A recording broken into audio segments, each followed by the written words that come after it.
Today is Monday, October 24th. We'll tell you why the student loan forgiveness plan is now on hold and what the White House is telling people about applying. Also, why a former White House advisor is going to prison. And we'll explain a change to your 401k starting next year. Plus, what to know about a holiday today celebrated by more than 1 billion people. The two teams heading to the World Series. And the not one, but two records Taylor Swift set in one day. Those stories and more next. Welcome to The Newsworthy. All the day's news in around 10 minutes. Fast, fair, fun, and on the go. I'm Erica Mandy. Thanks so much for being here. You ready? Let's do this. Billions of dollars in U.S. student loan debt is not going anywhere for the time being. A federal appeals court blocked President Biden's student loan forgiveness program for now. Several Republican-led states filed an emergency motion to pause the plan while legal challenges play out in court. And the appeals court agreed, though it's not clear yet how long the plan might be put on hold. This ruling comes after the U.S. Supreme Court was not willing to hear a request to block the program from a different group, but multiple legal challenges have been filed. President Biden's plan would cancel up to $20,000 in student debt for those who qualify, and millions of student loan borrowers have already started filling out the application to get debt relief. The White House says people can keep applying and they'll start reviewing applications, but no money can go out yet. Stay tuned. Donald Trump's former White House strategist, Steve Bannon, is likely going to prison. A federal judge sentenced Bannon to 4 months for contempt of Congress. He'll also have to pay $6,500 for a fine. His crime? Refusing to comply with the subpoena from the House committee investigating the January 6th Capitol attack. A jury convicted him over the summer. The judge said Bannon showed, quote, no remorse for his actions and has yet to demonstrate he has any intention of complying with the subpoena. For now, Bannon is a free man. He appealed his guilty verdict, and the judge decided to hold off on enforcing his prison sentence while his appeal plays out, which could be several months or longer. Bannon and his lawyers have argued he didn't have to comply with the requests from the committee because he was protected by executive privilege due to his time working in the White House with former President Trump. A few other former Trump administration officials have also not complied with the January 6th committee, but Bannon is the first to face punishment. And remember how the committee voted to subpoena former President Trump to testify as well? Well, that subpoena has officially been issued now, and it tells the former president to speak to them under oath the morning of November 14th. That's shortly after the midterm elections end. Trump has been given the option to testify either in person or through a video call, and he's also supposed to turn over a number of documents. Trump has not said whether or not he plans to comply. His legal team, though, said the panel once again bypassed norms by releasing the subpoena publicly, and they are in the process of reviewing it. In the meantime, the former president hinted he does plan to run for president again. At a rally in Texas over the weekend, Trump told his supporters he, quote, will probably have to. If he does, he could be up against President Biden again. In an interview this weekend, Biden said he planned to run for a second term, but added that he has not made a final decision. To be continued. Chinese President Xi Jinping is officially on track to run his country for another 5 years. This weekend, Xi secured a third term as General Secretary of China's Communist Party. This is significant because it will be a historic third term in office. There was a rule in China that presidents hand over their position after serving no more than 2 5-year terms. But Xi scrapped that rule a few years ago, shortly after he won his second term. Some expect he will try to stay in power for the rest of his life. And with more of his political allies in higher positions now as well, Xi has become one of China's most powerful leaders in decades. Under Xi's leadership, China's military has become more aggressive and they've become closer partners with Russia, while China's relationship with the U.S. and Europe appears to have gotten worse. Meanwhile, the United Kingdom is in the process of trying to figure out who will take over power there. Any candidates who want to be in the running have until today to put their name in the hat. And now we know one name who likely won't, former British Prime Minister Boris Johnson. Johnson had said he has enough support to become prime minister again, but then ruled himself out, saying it could cause more harm than good. You might remember how Johnson stepped down as prime minister just a few months ago. He was caught up in a number of controversial scandals. Well, his replacement, Liz Truss, then only lasted 45 days in office before she said last week she was stepping down, making her the shortest-serving leader in modern British history. Now, the politician with the best chance to take the title of prime minister is Rishi Sunak. Truss, Sunak, and Johnson are all in the same Conservative Party. After some internal party voting, the official announcement of the UK's next prime minister is expected sometime this week. The cost of a shot of Pfizer's COVID-19 vaccine is about to go way up. Pfizer announced it's going to start charging somewhere between $110 to $130 per dose of its vaccine. Right now, Pfizer charges the U.S. government $30 per dose. But the price hike will start once the U.S. government stops buying the shots, and that's expected to happen sometime early next year. A price increase has been expected because as demand for the vaccine drops, drug makers will then charge more to make up for the drop in sales. So what could all of this mean for what you might pay for this vaccine?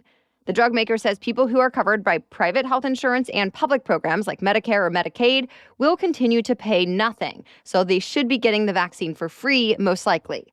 Right now, it's not clear how much uninsured people, though, will have to pay, but Pfizer says they do plan to give individual payers a discount. Health experts continue to recommend that almost everybody get one of the COVID-19 vaccines and booster shots. Coronavirus cases across Europe have started to surge, and experts warn the same may happen in the U.S. in the coming weeks. Already, infection rates are ticking up again. President Biden is set to get his updated booster tomorrow, while the CDC director, Rochelle Walensky, is one of the latest to test positive for the coronavirus. The CDC says she is up to date with her vaccines and only has mild symptoms. More news coming up, but first, a break for our sponsor. At this point in a lot of our lives, trying to fit in one more thing onto our calendars can feel like a game of Battleship or Tetris. And that can be especially true trying to align with your doctor's office.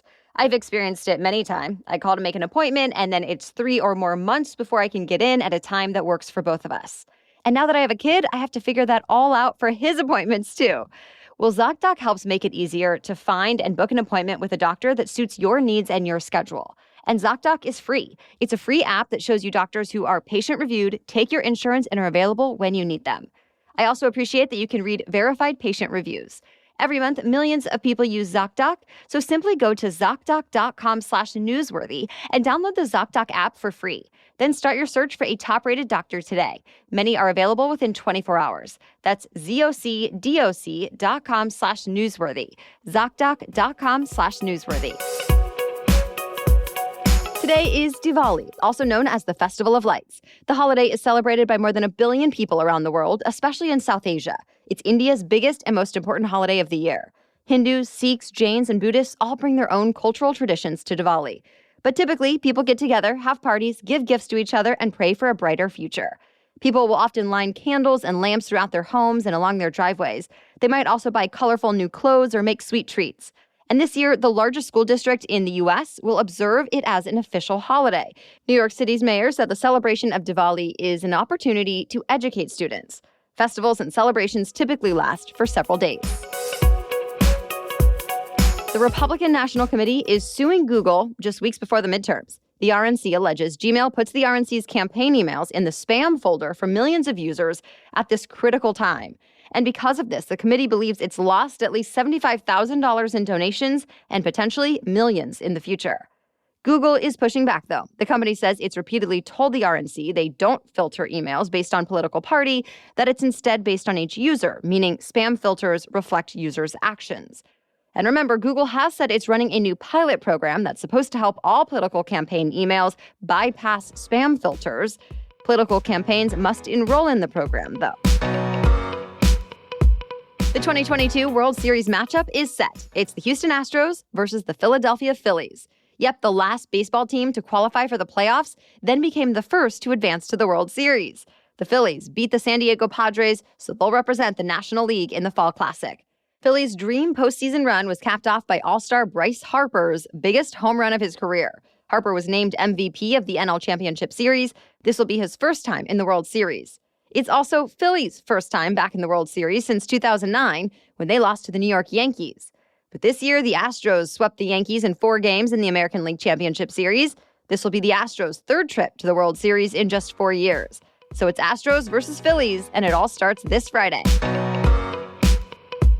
Taylor Swift is back to breaking records, cementing herself as one of the most popular artists in history. Swift's latest album, Midnights, debuted last Friday at, you guessed it, midnight. Fans apparently couldn't get enough. In the 24 hours that followed, Spotify says the new release broke the record for the most streamed album in a single day. On top of that, Swift then broke the record for the most streamed artist in a single day. The listening frenzy was so extreme that even Spotify was having a hard time keeping up for some users. Thousands of people reported the app crashing, preventing them from hearing Swift's new songs. Spotify says they were able to quickly fix the problem and get the tunes flowing to everyone around the world once again. Once the digital dust settled, Swift jumped on social media to thank her millions of fans. She called her record-breaking experience mind-blowing. That's it for the main news, so now it's time for Money Monday, when we talk about one interesting money-related news story. But first, a message from our sponsor. The world, just like your business, is changing fast. So when you need to hire, you have to find them ASAP. For top talent fast, you need Indeed. Indeed is the hiring platform where you can attract, interview, and hire all in one place. If you hate waiting, Indeed's U.S. data shows over 80% of Indeed employers find quality candidates whose resume on Indeed matches their job description the moment they sponsor a job. Plus, Indeed has a suite of powerful hiring tools like Indeed Instant Match, assessments, and virtual interviews. So instead of making your candidates jump through hoops, Indeed's virtual interview tool means there's nothing to download, just click and talk. You can message, schedule, and interview top talent all in one place. Indeed knows when you're growing your own business, you have to make every dollar count. That's why when you sponsor a job, you only pay for quality applications from resumes in the database matching your job description. Visit Indeed.com/newsworthy to start hiring now. Just go to Indeed.com/newsworthy. Indeed.com/newsworthy. Terms and conditions apply. Cost per application pricing not available for everyone. Need to hire? You need Indeed. Now back to Money Monday. Starting next year, you can now contribute more to your 401k and similar workplace plans, $2,000 more, in fact. It's the largest ever increase. Typically, the IRS raises the contribution limit by about $500 a year to account for cost of living increases. But this year, it's a record increase due to such high inflation. So for 2023, the limits will be $22,500 a year for a 401k and $6,500 for an IRA. A recent survey by Fidelity found that 7 in 10 people are very concerned about inflation and how it will impact their retirement. But raising the contribution limit for retirement can help millions since it can lower taxable income. Older Americans can also save even more. The IRS says anyone over 50 can contribute up to $30,000 for most plans. All of this comes just days after the IRS announced it was changing tax brackets for next year, also due to inflation. All right, thank you so much for listening today and every day. If you get value out of the show, please be sure to share it with a friend today. We so appreciate your support. We'll be back with much more news to know tomorrow. For now, have a great day.